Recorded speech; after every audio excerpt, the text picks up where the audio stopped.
سلامونه درنو محترمو دوستانو، خدای دې وکړي چې جوړ او روغ یاست. بشیر وطندوست یم. د نن ورځې موضوع مې د انګلیسي ژبې فریزز او ایډیمز دي. دا د هغه ملګرو لپاره چې تازه امریکا ته راغلي دي او یا په افغانستان کې اوسېږي یا د نړۍ په نورو هیوادونو کې.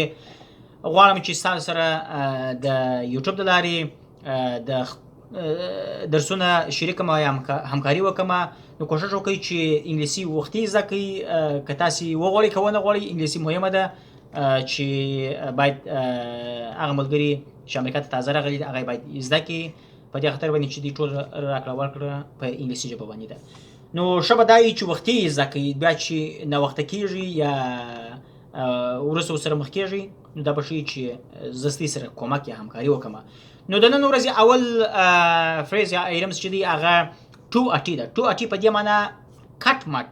کټ مټ یعنی چې موږ تاسې په افغانستان کې وایو لکه دی کټ مټ لکه د ده پلار، یا دی کټ مټ لکه د ده ورور. he looks like his father ټو اټي، یا وایو he looks like his elder brother ټو اټي. دی کټ مټ لکه د هغه مشر ورور یا هغه د مشر ورور ته سوی دی. یا د مثال په ډول وایو چې this piece of paper looks like this piece of paper to a T. یعنی دا په دې معنی چې دغه ورقه کټ مټ د دې ورقې په شکل یا په رقم باندې ده. او دوم فریز چې دی that's it. that's it یعنی په دې معنی چې یو شی ختم سي یا پای ته ورسیږي، یا موږ تاسې چې ورته وایو همدومره. نو څنګه وایو لکه مثلا که چیرې تاسې د خپل مشر سره په دفتر کې مثلا یا میټینګ یا غونډه لرئ او غونډه خلاصه سي، نو ستاسې مشر به تاسې ته څه وایي؟ all right that's it see you next week. د نن ورځې موضوع یا میټینګ مې همدومره و. در په بل هفته کې بیا د خیر سره ګورو چې په راتلونکي میټینګ کې بیا نور څه سره شریک وو. نو دې ته چې وایي that's it. نو څنګه به موږ تاسې دا استعمالوو؟ د یو چا سره مثلا تلیفون کې خبرې کوئ او هغه موضوع یا هغه بحث خلاص نو تاسې چې ورته وایاست اوکې that's it، یعنی نور څه نه لري، نور څه نه لرم چې درسره شریک کړم. دې ته چې وایي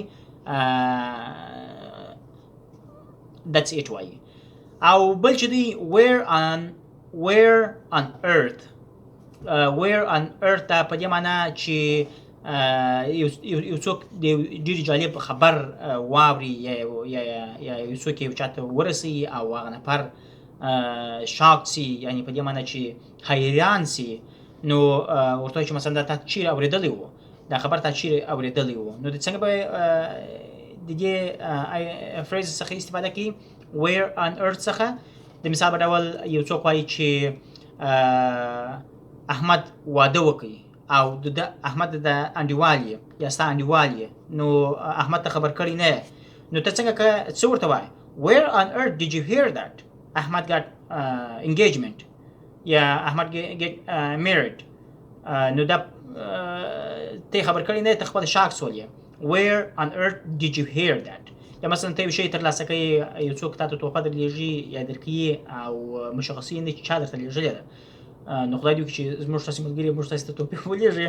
نو تاسې څنګه وایه where on earth did I get this package or this gift؟ نو دې ته چې وایي where on earth. او بل to make it work دا په دې معنی نه چې داسې جوړ کړه چې کار وکړي یا کار خلاص کړي. دا په دې معنی چې یو ځای ته تلل، لکه مثال په ډول I made it work to USA. یا مثلا یعنی دا په دې معنی چې زه امریکا ته رالم.